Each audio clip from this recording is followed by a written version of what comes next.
ಇಂದಿನ ವಿಡಿಯೋ ದೇವಶಯನಿ ಏಕಾದಶಿ ಮತ್ತು ಚಾತುರ್ಮಾಸದ ಮಹತ್ವದ ಬಗ್ಗೆ. ಆಷಾಢ ಮಾಸದ ಶುಕ್ಲ ಪಕ್ಷದ ಸಮಯದಲ್ಲಿ ಬರುವ ಏಕಾದಶಿಯನ್ನು ದೇವಶಯನಿ ಏಕಾದಶಿ ಎಂದು ಕರೆಯಲಾಗುತ್ತದೆ. ಈ ಏಕಾದಶಿಯು ಮಹತ್ವವನ್ನು ವಿವಿಧ ಪುರಾಣಗಳಲ್ಲಿ ವ್ಯಾಪಕವಾಗಿ ನಿರೂಪಿಸಲಾಗಿದೆ. ಈ ಏಕಾದಶಿಯನ್ನು ಪದ್ಮ ಏಕಾದಶಿ ಅಥವಾ ಪ್ರಥಮ ಏಕಾದಶಿ ಎಂದು ಕರೆಯಲಾಗುತ್ತದೆ. ಈ ದಿನ ಭಗವಂತ ವಿಷ್ಣು ಯೋಗ ನಿದ್ರೆಗೆ ಹೋಗುತ್ತಾನೆ ಅಥವಾ ಆದಿಶೇಷ ಸರ್ಪದ ಮೇಲೆ 4 ದೀರ್ಘ ತಿಂಗಳು ಕಾಲ ನಿದ್ರಿಸುತ್ತಾನೆ ಎಂದು ಹೇಳಲಾಗುತ್ತದೆ. ಈ 4 ತಿಂಗಳುಗಳನ್ನು ಚಾತುರ್ಮಾಸದ ಸಮಯ ಎಂದು ಕರೆಯಲಾಗುತ್ತದೆ. ಪದ್ಮಪುರಾಣದ ಪ್ರಕಾರ ಪ್ರಹ್ಲಾದ ಮಹಾರಾಜನ ಮೊಮ್ಮಗ ರಾಜ ವಿರೋಚನನ ಮಗ ಬಲಿಚಕ್ರವರ್ತಿ ಕಠೋರವಾದ ತಪಸ್ಸು ಮಾಡಿ ದೇವತೆಗಳಿಂದ ಎಲ್ಲಾ ರಾಜ್ಯಗಳನ್ನು ತೆಗೆದುಕೊಂಡು ಆಳಿದನು. ಈ ಪರಿಸ್ಥಿತಿಯಿಂದ ತಮಗೆ ಸಹಾಯ ಮಾಡುವಂತೆ ಎಲ್ಲಾ ದೇವತೆಗಳು ವಿಷ್ಣುವನ್ನು ಕೋರಿದರು. ಭಗವಾನ್ ವಿಷ್ಣು ವಾಮನಾವತಾರವನ್ನು ತೆಗೆದುಕೊಂಡು ಬಲಿಚಕ್ರವರ್ತಿಯಿಂದ 3 ಹೆಜ್ಜೆ ಭೂಮಿ ದಾನವನ್ನು ತೆಗೆದುಕೊಂಡು ಅವನಿಂದ ಎಲ್ಲಾ ದೇವತೆಗಳನ್ನು ಮುಕ್ತಗೊಳಿಸಿದನು. ಬಲಿಚಕ್ರವರ್ತಿಯು ವಿಷ್ಣುವಿನ ಮಹಾನ್ ಭಕ್ತನಾಗಿದ್ದನು ಮತ್ತು ಬಲಿಚಕ್ರವರ್ತಿಯಿಂದ ಈ ಇಡೀ ವಿಶ್ವವನ್ನು ತೆಗೆದುಕೊಂಡು ಅವನನ್ನು ಪಾತಾಳಕ್ಕೆ ಕಳುಹಿಸಿದ ನಂತರ ಬಲಿಚಕ್ರವರ್ತಿಯ ಮೇಲೆ ಕರುಣೆ ತೋರಿದ ಭಗವಾನ್ ವಿಷ್ಣು ಯಾವುದಾದರೂ ವರವನ್ನು ಕೇಳಲು ಕೇಳಿದನು. ಪಾತಾಳದಲ್ಲಿ ವಾಸಿಸುತ್ತಿದ್ದ ಬಲಿಚಕ್ರವರ್ತಿಯು ವಿಷ್ಣುವನ್ನು ತನ್ನ ಅರಮನೆಯ ಬಾಗಿಲನ್ನು ಕಾಯಲು ಕೇಳಿಕೊಂಡನು. ಆಗ ಅವನು ಹೊರಗೆ ಬಂದಾಗಲೆಲ್ಲ ತನ್ನ ದರ್ಶನವನ್ನು ಪಡೆಯಬಹುದು ಮತ್ತು ಅರಮನೆಯನ್ನು ಪ್ರವೇಶಿಸುವ ಮೊದಲು ಭಗವಂತನ ದರ್ಶನವನ್ನು ಪಡೆಯಬಹುದು. ಭಗವಂತ ತನ್ನ ಭಕ್ತರ ಮೇಲೆ ಎಷ್ಟು ಕರುಣಾಮಯಿ ಎಂದು ನೋಡಿ ಅವರ ಬಾಗಿಲುಗಳನ್ನು ಕಾಯಲು ಸಹ ಭಗವಂತ ಸಿದ್ಧನಾಗಿದ್ದಾನೆ. ಇದರಂತೆ ಭಗವಂತ ವಿಷ್ಣುವು ತನ್ನ ವಾಮನ ರೂಪದಿಂದ 3 ರೂಪಗಳನ್ನು ತೆಗೆದುಕೊಂಡನು. ಒಂದು ರೂಪವು ಪಾತಾಳದಲ್ಲಿ ಬಲಿಚಕ್ರವರ್ತಿಯ ಅರಮನೆಯ ಬಾಗಿಲುಗಳನ್ನು ಕಾಯಲು, ವಿಷ್ಣುವು ಉಪೇಂದ್ರನ ರೂಪವನ್ನು ತೆಗೆದುಕೊಂಡು ಸ್ವರ್ಗದಲ್ಲಿ ಉಳಿದನು ಮತ್ತು ಪದ್ಮಪುರಾಣದ ಪ್ರಕಾರ ಭಗವಂತ ವಿಷ್ಣುವು ಕ್ಷೀರಸಾಗರದಲ್ಲಿ ಮತ್ತೊಂದು ರೂಪವನ್ನು ತೆಗೆದುಕೊಂಡು ಅಲ್ಲಿ ಭಗವಂತ ವಿಷ್ಣು ಆದಿಶೇಷ ಸರ್ಪದ ಮೇಲೆ ಮಲಗಿದ್ದಾನೆ. ಈ ರೀತಿ ಆಷಾಢ ಮಾಸದ ಶುಕ್ಲ ಪಕ್ಷದ ಏಕಾದಶಿ ತಿಥಿಯಂದು ವಿಷ್ಣುವು 4 ತಿಂಗಳು ಯೋಗ ನಿದ್ರೆಗೆ ಒಳಗಾಗುತ್ತಾನೆ. ಅಂದಿನಿಂದ ಈ ಏಕಾದಶಿ ತಿಥಿಯನ್ನು ಶಯನಿ ಏಕಾದಶಿ ಎಂದು ಕರೆಯಲಾಗುತ್ತದೆ. ಈ ಏಕಾದಶಿಯು ಭಗವಂತನ ನಿದ್ರೆಗೆ ಸಂಬಂಧಿಸಿದೆ. ಇಲ್ಲಿ ನಾವು ನಮ್ಮ ನಿದ್ರೆಯನ್ನು ಭಗವಂತನ ನಿದ್ರೆಯೊಂದಿಗೆ ಹೋಲಿಸಬಾರದು ಎಂಬುದನ್ನು ಅರ್ಥ ಮಾಡಿಕೊಳ್ಳಬೇಕು. ಭಗವಂತನ ನಿದ್ರೆಯನ್ನು ಯೋಗ ನಿದ್ರೆ ಎಂದು ಕರೆಯಲಾಗುತ್ತದೆ ಮತ್ತು ನಮ್ಮ ನಿದ್ರೆಯನ್ನು ಗಾಢ ನಿದ್ರೆ ಎಂದು ಕರೆಯಲಾಗುತ್ತದೆ. ಏಕೆಂದರೆ ನಾವು ನಿದ್ದೆ ಮಾಡುವಾಗ ನಾವು ಅರಿವಿಲ್ಲದ ಸ್ಥಿತಿಯಲ್ಲಿರುತ್ತೇವೆ. ಆದರೆ ಭಗವಂತನ ನಿದ್ರೆ ಆಗಲ್ಲ. ಭಗವಂತನು ಯೋಗ ನಿದ್ರೆಯಲ್ಲಿದ್ದರೂ ಅವನು ಪೂರ್ಣ ಪ್ರಜ್ಞೆಯಿಂದ ಇರುತ್ತಾನೆ ಮತ್ತು ಇಡೀ ವಿಶ್ವದ ಬಗ್ಗೆ ತಿಳಿದಿರುತ್ತಾನೆ. ಭಗವಂತನು ನಿದ್ರಾವಸ್ಥೆಯಲ್ಲಿ ಕಾಣಿಸಿಕೊಂಡರೂ ಭಗವಂತನು ಪ್ರತಿಯೊಬ್ಬರನ್ನು ನೋಡುತ್ತಿರುತ್ತಾನೆ. ನಮ್ಮ ಹಿಂದೂ ಪಂಚಾಂಗದಲ್ಲಿ 12 ಮಾಸಗಳನ್ನು ಉತ್ತರಾಯಣ ಮತ್ತು ದಕ್ಷಿಣಾಯಣ ಎಂದು ವಿಂಗಡಿಸಲಾಗಿದೆ. ವರ್ಷದ ಮೊದಲ 6 ತಿಂಗಳು ಎಲ್ಲಾ ದೇವತೆಗಳು ಜಾಗೃತ ಸ್ಥಿತಿಯಲ್ಲಿರುತ್ತಾರೆ ಅಥವಾ ಈ ಅವಧಿ ದೇವತೆಗಳ ಹಗಲಿನ ಸಮಯ.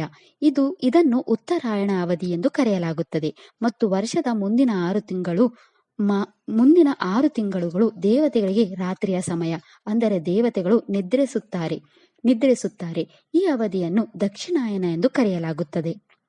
ದಕ್ಷಿಣಾಯನಕ್ಕೆ ಮೊದಲು ದೇವತೆಗಳನ್ನು ನಿದ್ರಿಸಲು ಭಗವಾನ್ ವಿಷ್ಣು ತನ್ನ ಕಣ್ಣುಗಳನ್ನು ಮುಚ್ಚಿಕೊಳ್ಳುತ್ತಾನೆ ಮತ್ತು ಕಾರ್ತೀಕ ಶುಕ್ಲ ದ್ವಾದಶಿ ತಿಥಿಯಂದು ಕಣ್ಣು ತೆರೆಯುತ್ತಾನೆ. ಇದನ್ನು ಉತ್ಥಾನ ದ್ವಾದಶಿ ತಿಥಿ ಎಂದು ಆಚರಿಸಲಾಗುತ್ತದೆ. ಆಷಾಢ ಶುಕ್ಲ ಶಯನಿ ಏಕಾದಶಿಯಿಂದ ಕಾರ್ತೀಕ ಶುಕ್ಲ ಉತ್ಥಾನ ದ್ವಾದಶಿಯವರೆಗಿನ 4 ತಿಂಗಳುಗಳಲ್ಲಿ ವಿಷ್ಣು ಎಲ್ಲಾ ದೇವತೆಗಳೊಂದಿಗೆ ನಿದ್ರಿಸುತ್ತಾನೆ ಮತ್ತು ಭಗವಂತ ವಿಷ್ಣು ಕಣ್ಣು ಮುಚ್ಚುವುದರಿಂದ ಹಿಡಿದು ಭಗವಂತ ಕಣ್ಣು ತೆರೆಯುವವರೆಗೂ ಈ 4 ಶುಭ ತಿಂಗಳುಗಳನ್ನು ಚಾತುರ್ಮಾಸ್ಯ ಅವಧಿ ಎಂದು ಕರೆಯಲಾಗುತ್ತದೆ. ಶಯನಿ ಏಕಾದಶಿಯು ಈ 4 ಚಾತುರ್ಮಾಸದ ಶುಭ ತಿಂಗಳುಗಳ ಆರಂಭವಾಗಿರುವುದರಿಂದ ಈ ಏಕಾದಶಿಯನ್ನು ಪ್ರಥಮ ಏಕಾದಶಿ ಎಂದು ಕರೆಯಲಾಗುತ್ತದೆ. ದೇವಶಯನಿ ಏಕಾದಶಿಯಂದು ಭಕ್ತರು ವಿಷ್ಣು ಮತ್ತು ಶಿವನನ್ನು ಇಬ್ಬರನ್ನು ಪೂಜಿಸುತ್ತಾರೆ. ವಿಷ್ಣು ಸಹಸ್ರನಾಮ, ಶಿವ ಸಹಸ್ರನಾಮ, ಮಹಾಮೃತ್ಯುಂಜಯ ಮಂತ್ರ, ಗುರು ಮಂತ್ರದಂತಹ ಶಕ್ತಿಶಾಲಿ ಮಂತ್ರಗಳನ್ನು ಪಠಿಸಲು ಈ ದಿನವು ಅತ್ಯಂತ ಶುಭಕರವೆಂದು ಪರಿಗಣಿಸಲಾಗಿದೆ. ಈ ಏಕಾದಶಿಯಂದು ಬ್ರಾಹ್ಮಣರಿಗೆ ಭೋಜನ, ದಕ್ಷಿಣೆ ಅರ್ಪಿಸುವುದು ಮತ್ತು ಏಕಾದಶಿಗೆ ಸಂಬಂಧಿಸಿದ ಪವಿತ್ರ ವ್ರತಕಥೆಗಳನ್ನು ಪಠಿಸುವುದು ಉತ್ತಮ ಸಮಯವಾಗಿದೆ. ಈ ಉಪವಾಸವನ್ನು ಪ್ರಾಮಾಣಿಕವಾಗಿ ಆಚರಿಸುವವರು ಇಂದಿನ ಜನ್ಮದ ಪಾಪಗಳಿಂದ ಮುಕ್ತರಾಗುತ್ತಾರೆ ಮತ್ತು ಮೋಕ್ಷವನ್ನು ಪಡೆಯಬಹುದು ಎಂದು ನಂಬಲಾಗಿದೆ. ಈ ವ್ರತದ ಆಚರಣೆಯು ನಮ್ಮ ಅಹಂಕಾರವನ್ನು ನಾಶ ಮಾಡಲು ಮತ್ತು ನಮ್ಮ ದೈವಿಕ ಪ್ರಜ್ಞೆಯು ನಮ್ಮ ಜೀವನವನ್ನು ಮಾರ್ಗದರ್ಶಿಸುವಂತೆ ಮಾಡಲು ಸಹಾಯ ಮಾಡುತ್ತದೆ. ಇನ್ನು ದೇವಶಯನಿ ಏಕಾದಶಿಯ ಮಹತ್ವವನ್ನು ಭವಿಷ್ಯೋತ್ತರ ಪುರಾಣದಲ್ಲಿ ವಿವರಿಸಲಾಗಿದೆ. ಪುರಾಣದ ಪ್ರಕಾರ ಒಮ್ಮೆ ನಾರದ ಮುನಿಯು ಬ್ರಹ್ಮದೇವನನ್ನು ಈ ಏಕಾದಶಿಯ ಕುರಿತು ಪ್ರಶ್ನಿಸಿದಾಗ ಬ್ರಹ್ಮದೇವನು ಅವರಿಗೆ ಕೃತಯುಗದಲ್ಲಿ ಮಾಂಧಾತ ಎಂಬ ಧರ್ಮನಿಷ್ಠ ರಾಜನೊಬ್ಬನಿದ್ದನೆಂದು ತಿಳಿಸಿದನು. ಒಮ್ಮೆ ಆತನ ರಾಜ್ಯದಲ್ಲಿ ಭೀಕರ ಬರಗಾಲ ಉಂಟಾಯಿತು. ಇದರಿಂದಾಗಿ ಪ್ರಜೆಗಳಲ್ಲಿ ಮತ್ತು ರಾಜ್ಯದಲ್ಲಿ ತೀವ್ರ ಸಂಕಷ್ಟ ಹಾಗೂ ಗೊಂದಲದ ವಾತಾವರಣ ನಿರ್ಮಾಣವಾಯಿತು. ಪರಿಸ್ಥಿತಿಯನ್ನು ಕಂಡು ಚಿಂತಾಕ್ರಾಂತನಾದ ರಾಜ ಮಾಂಧಾತನಿಗೆ ತನ್ನ ರಾಜ್ಯವನ್ನು ಈ ಸಂಕಷ್ಟದಿಂದ ಪಾರು ಮಾಡಲು ಏನು ಮಾಡಬೇಕೆಂದು ತಿಳಿಯದಂತಾಯಿತು. ರಾಜ್ಯದಲ್ಲಿ ತೀವ್ರ ಬರಗಾಲವಿದುದರಿಂದ ಆಹಾರ ಮತ್ತು ಮಳೆಯ ಅಭಾವ ಉಂಟಾಯಿತು. ಪರಿಣಾಮವಾಗಿ ದೇವತೆಗಳನ್ನು ಒಲಿಸಿಕೊಳ್ಳಲು ಅಗತ್ಯವಾದ ಧಾರ್ಮಿಕ ಆಚರಣೆಗಳು ಮತ್ತು ಯಾಗಗಳನ್ನು ನೆರವೇರಿಸಲು ಬ್ರಾಹ್ಮಣರಿಗೆ ಸಾಧ್ಯವಾಗದಂತಾಯಿತು. ದೀರ್ಘಕಾಲದ ಚಿಂತನೆಯ ನಂತರ ರಾಜ ಮಾಂಧಾತನು ತನ್ನ ರಾಜ್ಯದ ರಾಜ ಋಷಿಗಳು, ಮಂತ್ರಿಗಳನ್ನು ಮತ್ತು ಪ್ರಜೆಗಳನ್ನೆಲ್ಲ ಅರಮನೆಗೆ ಕರೆಸಿ ಈ ಬರಗಾಲಕ್ಕೆ ಕಾರಣವೇನು ಎಂದು ಎಲ್ಲರನ್ನೂ ಕೇಳಿದನು. ಆಗ ಅಲ್ಲಿ ನೆರೆದಿದ್ದ ಜನರು ರಾಜನಿಗೆ ಹೀಗೆ ಹೇಳಿದರು: ಈ ಬರಗಾಲಕ್ಕೆ ನಿಖರವಾದ ಕಾರಣ ನಮಗೆ ತಿಳಿದಿಲ್ಲ. ಆದರೆ ನೀರಿಗೂ ನಾರಾಯಣನಿಗೂ ಅವಿನಾಭಾವ ಸಂಬಂಧವಿದೆ ಎಂಬುದು ನಮಗೆಲ್ಲರಿಗೂ ತಿಳಿದಿರುವ ವಿಷಯ. ನಮಗೆ ಈಗ ನೀರಿನ ಹಾಗೂ ಮಳೆಯ ಅಗತ್ಯವಿದೆ. ಅದರಿಂದ ನಾವು ನಾರಾಯಣನನ್ನು ಶರಣು ಹೊಂದಿದರೆ ಈ ಸಂಕಷ್ಟದ ಸಮಯದಿಂದ ಪಾರಾಗಬಹುದು. ಹೀಗೆ ನಾರಾಯಣನ ಆರಾಧನೆಯನ್ನು ನೆರವೇರಿಸುವಂತೆ ಪ್ರಜೆಗಳು ರಾಜ ಮಾಂಧಾತನಿಗೆ ಸಲಹೆ ನೀಡಿದರು. ರಾಜ ಮಾಂಧಾತನು ನಾರಾಯಣನ ಆರಾಧನೆಯನ್ನು ಹೇಗೆ ಮಾಡಬೇಕು, ನಾರಾಯಣನನ್ನು ಹೇಗೆ ಮೆಚ್ಚಿಸಬೇಕು, ನಾರಾಯಣನನ್ನು ಮೆಚ್ಚಿಸಲು ಯಾವ ವಿಧಿಗಳನ್ನು ಮಾಡಬೇಕು ಎಂದು ಯೋಚಿಸುತ್ತಾ ಕಾಡಿಗೆ ಹೋದನು. ಅವನು ನಾರಾಯಣನ ಆರಾಧನೆಯನ್ನು ಹೇಗೆ ಮಾಡಬೇಕೆಂದು ಮಾರ್ಗದರ್ಶನ ನೀಡಲು ಕೆಲವು ಋಷಿಗಳನ್ನು ಅಥವಾ ಮುನಿಗಳನ್ನು ಹುಡುಕಲು ಪ್ರಾರಂಭಿಸಿದನು. ಋಷಿ ಅಂಗೀರಸ ರಾಜ ಮಾಂಧಾತನ ಮಾತನ್ನು ಕೇಳುತ್ತಾ, ಇದು ಕೃತಯುಗ. ಈ ಯುಗದಲ್ಲಿ ಬ್ರಾಹ್ಮಣ, ಕ್ಷತ್ರಿಯ, ವೈಶ್ಯ ಮತ್ತು ಶೂದ್ರರೆಲ್ಲರೂ ಧರ್ಮನಿಷ್ಠರು ಮತ್ತು ಕರ್ತವ್ಯನಿಷ್ಠವಂತರು. ಆದರೆ ನಿಮ್ಮ ರಾಜ್ಯದಲ್ಲಿ ಒಂದು ಪಾಪವಿದೆ ಎಂದು ಹೇಳಿದನು. ಕೃತಯುಗದ ನಿಯಮದ ಪ್ರಕಾರ ಬ್ರಾಹ್ಮಣರು ಲೋಕ ಕಲ್ಯಾಣಕ್ಕಾಗಿ ತಪಸ್ಸು ಮತ್ತು ಯಜ್ಞ ಯಾಗಾದಿಗಳಲ್ಲಿ ತೊಡಗಿಸಿಕೊಳ್ಳಬೇಕು. ಕ್ಷತ್ರಿಯ ರಾಜನಾದವನು ತನ್ನ ರಾಜ್ಯದ ಹಿತವನ್ನು ಚಿಂತಿಸಬೇಕು. ವೈಶ್ಯರು ನ್ಯಾಯಯುತವಾದ ವ್ಯಾಪಾರವನ್ನು ನಡೆಸಬೇಕು ಮತ್ತು ಶೂದ್ರರು ಯಾವುದೇ ಹಿಂಜರಿಕೆಯಿಲ್ಲದೆ ಇತರರಿಗೆ ಸೇವೆ ಸಲ್ಲಿಸುತ್ತಾ ಲೋಕ ಕಲ್ಯಾಣವನ್ನು ಬಯಸಬೇಕು. ಆದರೆ ನಿಮ್ಮ ರಾಜ್ಯದಲ್ಲಿ ಒಬ್ಬ ಶೂದ್ರನು ತನ್ನ ಕರ್ತವ್ಯವನ್ನು ಮರೆತು ಬ್ರಾಹ್ಮಣನಂತೆ ತಪಸ್ಸನ್ನು ಆಚರಿಸುತ್ತಿದ್ದಾನೆ. ಇದೇ ಕಾರಣದಿಂದಾಗಿ ನಿಮ್ಮ ರಾಜ್ಯದಲ್ಲಿ ಬರಗಾಲ ಉಂಟಾಗಿದೆ.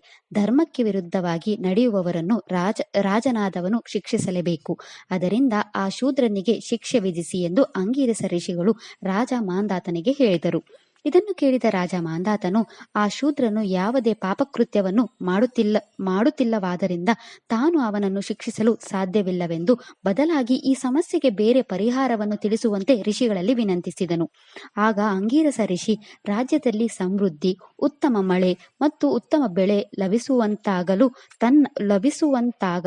ತನ್ನ ಪ್ರಜೆಗಳೊಂದಿಗೆ ಸೇರಿ ಆಷಾಢ ಶುಕ್ಲ ಏಕಾದಶಿಯನ್ನು ಆಚರಿಸುವಂತೆ ರಾಜ ಮಾಂಧಾತನಿಗೆ ಸಲಹೆ ನೀಡಿದರು.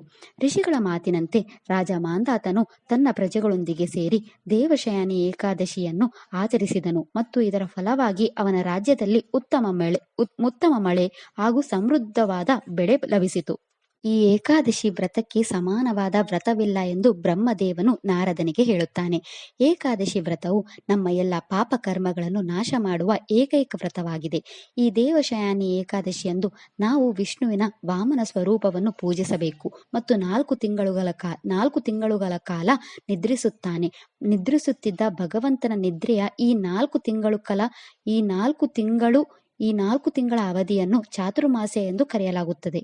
ಈ ಚಾತುರ್ಮಾಸದಲ್ಲಿ ಮಾಡುವ ಯಾವುದೇ ತಪಸ್ಸು, ಹೋಮ, ಹವನ, ದಾನ, ಧರ್ಮಾದಿಗಳು ಹೆಚ್ಚು ಪುಣ್ಯವನ್ನು ಸಂಗ್ರಹಿಸಲು ಹೆಚ್ಚು ಮಾಡಲಾಗುತ್ತದೆ. ಈ 4 ತಿಂಗಳಲ್ಲಿ ಮಾಡುವ ಯಾವುದೇ ದೇವತೆಯ ಕಾರ್ಯವು ಅನಂತ ಫಲವನ್ನು ನೀಡುತ್ತದೆ. ಈ ಚಾತುರ್ಮಾಸದ ಅವಧಿಯಲ್ಲಿ ಸಾತ್ವಿಕ ಆಹಾರ ಪದ್ಧತಿಯನ್ನು ಅನುಸರಿಸುವುದು ಮತ್ತು ತಾಮಸಿಕ ಆಹಾರವನ್ನು ವರ್ಜಿಸುವುದು ಅತ್ಯಗತ್ಯ. ಇದು ದೈಹಿಕ ಆರೋಗ್ಯಕ್ಕೆ ಪ್ರಯೋಜನಕಾರಿಯಾಗುವುದಲ್ಲದೆ ಆಧ್ಯಾತ್ಮಿಕ ಬೆಳವಣಿಗೆ ಮತ್ತು ಶ್ರದ್ಧೆಯನ್ನು ವೃದ್ಧಿಸುತ್ತದೆ. ಸಮತೋಲಿತ ಆಹಾರವು ಮಾನಸಿಕ ಸ್ಪಷ್ಟತೆಯನ್ನು ಕಾಯ್ದುಕೊಳ್ಳಲು ಸಹಾಯ ಮಾಡುತ್ತದೆ. ಇದರಿಂದಾಗಿ ಭಕ್ತರು ತಮ್ಮ ಆಧ್ಯಾತ್ಮಿಕ ಸಾಧನೆಗಳ ಮೇಲೆ ಗಮನ ಕೇಂದ್ರೀಕರಿಸಲು ಸಾಧ್ಯವಾಗುತ್ತದೆ. ಈ ಚಾತುರ್ಮಾಸದ ಅವಧಿಯಲ್ಲಿ ಬ್ರಹ್ಮಚರ್ಯವನ್ನು ಪಾಲಿಸಲು ಬಲವಾಗಿ ಶಿಫಾರಸು ಮಾಡಲಾಗುತ್ತದೆ. ಏಕೆಂದರೆ ಈ 4 ತಿಂಗಳಲ್ಲಿ ತಾಮಸಿಕ ಪ್ರವೃತ್ತಿಗಳು ಅಥವಾ ಭಾವನೆಗಳು ತೀವ್ರಗೊಳ್ಳುತ್ತವೆ ಎಂದು ನಂಬಲಾಗಿದೆ. ಬ್ರಹ್ಮಚರ್ಯವನ್ನು ಆಚರಿಸುವ ಮೂಲಕ ವ್ಯಕ್ತಿ ತಮ್ಮ ಶಕ್ತಿಯನ್ನು ಸಂರಕ್ಷಿಸಿಕೊಳ್ಳಬಹುದು ಮತ್ತು ಅದನ್ನು ಆಧ್ಯಾತ್ಮಿಕ ಸಾಧನೆಯತ್ತ ಕೇಂದ್ರೀಕರಿಸಬಹುದು. ಈ ಅಭ್ಯಾಸವು ಸ್ವಯಂ ಶಿಸ್ತು ಮತ್ತು ಮಾನಸಿಕ ಸ್ಪಷ್ಟತೆಯನ್ನು ಬೆಳೆಸಲು ಸಹಾಯ ಮಾಡುತ್ತದೆ. ಇದರಿಂದಾಗಿ ಭಕ್ತರು ತಮ್ಮ ಆಧ್ಯಾತ್ಮಿಕ ಸಾಧನೆಗಳಲ್ಲಿ ಹೆಚ್ಚು ಆಳವಾಗಿ ತೊಡಗಿಸಿಕೊಳ್ಳಲು ಸಾಧ್ಯವಾಗುತ್ತದೆ. ಚಾತುರ್ಮಾಸ್ಯದ ಸಮಯದಲ್ಲಿ ಉಪವಾಸವು ದೇಹ ಮತ್ತು ಮನಸ್ಸನ್ನು ಶುದ್ಧೀಕರಿಸಲು ಒಂದು ಪ್ರಬಲ ಮಾರ್ಗವಾಗಿದೆ. ಆಹಾರ ಸೇವಿಸುವುದನ್ನು ನಿಲ್ಲಿಸುವುದು ಅಥವಾ ಊಟವನ್ನು ಸೀಮಿತಗೊಳಿಸುವುದರಿಂದ ವ್ಯಕ್ತಿ ಸ್ವಯಂ ನಿಯಂತ್ರಣವನ್ನು ಬೆಳೆಸಿಕೊಳ್ಳಬಹುದು ಮತ್ತು ಅವರ ಆಧ್ಯಾತ್ಮಿಕ ಅರಿವನ್ನು ಹೆಚ್ಚಿಸಿಕೊಳ್ಳಬಹುದು.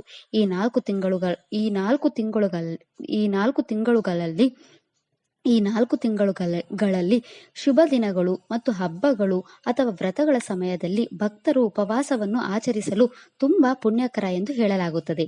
ಚಾತುರ್ಮಾಸದ ಸಮಯದಲ್ಲಿ ಧ್ಯಾನ, ಪೂಜೆ, ಧಾರ್ಮಿಕ ಕಾರ್ಯಕ್ರಮಗಳಿಗೆ ಹಾಜರಾಗುವುದು, ಪ್ರವಚನಗಳನ್ನು ಕೇಳುವುದು ಅತ್ಯಗತ್ಯ ಅಭ್ಯಾಸವಾಗಿದೆ. ಈ ಚಟುವಟಿಕೆಗಳು ಮನಸ್ಸನ್ನು ಶಾಂತಗೊಳಿಸಲು, ದೇಹವನ್ನು ಸಮತೋಲನಗೊಳಿಸಲು ಮತ್ತು ದೈವಿಕತೆಯೊಂದಿಗೆ ಸಂಪರ್ಕ ಸಾಧಿಸಲು ಸಹಾಯ ಮಾಡುತ್ತದೆ. ನಿಯಮಿತ ಧ್ಯಾನ ಮತ್ತು ಯೋಗ ಅಭ್ಯಾಸವು ಮಾನಸಿಕ ಸ್ಪಷ್ಟತೆ ಮತ್ತು ಭಾವನಾತ್ಮಕ ಯೋಗಕ್ಷೇಮವನ್ನು ಸುಧಾರಿಸುತ್ತದೆ. ಈ ಚಾತುರ್ಮಾಸದ ಅವಧಿಯಲ್ಲಿ ಭಗವಾನ್ ವಿಷ್ಣು ಮತ್ತು ರುದ್ರದೇವರನ್ನು ಪೂಜಿಸುವುದು, ಪೂರ್ವಜರನ್ನು ಸ್ಮರಿಸಿ ಪ್ರಾರ್ಥಿಸುವುದು ಹಾಗೂ ನಿರ್ಗತಿಕರಿಗೆ ದಾನ ಮಾಡುವುದು ಚಾತುರ್ಮಾಸದ ಪ್ರಮುಖ ಅಂಶಗಳಾಗಿವೆ.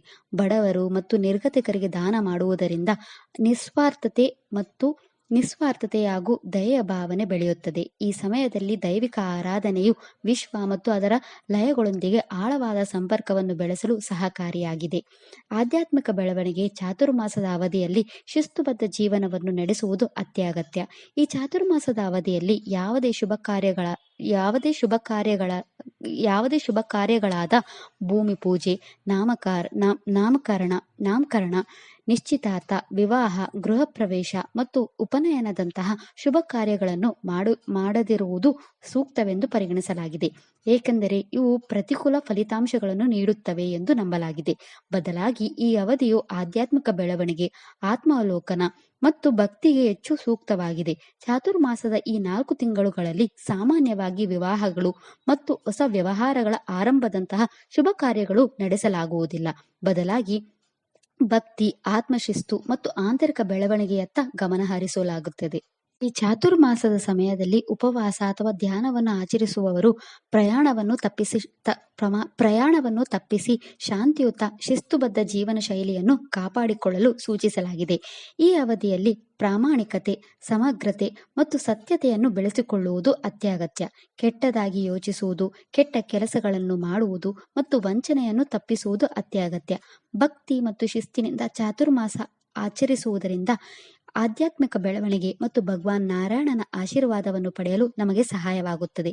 ಈ ಚಾತುರ್ಮಾಸದ ಸಮಯದಲ್ಲಿ ಮಾಡಬೇಕಾದ ಮತ್ತು ಮಾಡಬಾರದ ವಿಷಯಗಳನ್ನು ಅನುಸರಿಸುವ ಮೂಲಕ ಭಕ್ತರು ಸ್ವಯಂ ನಿಯಂತ್ರಣ, ನಮ್ರತೆ ಮತ್ತು ಕರುಣೆಯನ್ನು ಬೆಳೆಸಿಕೊಳ್ಳಬಹುದು.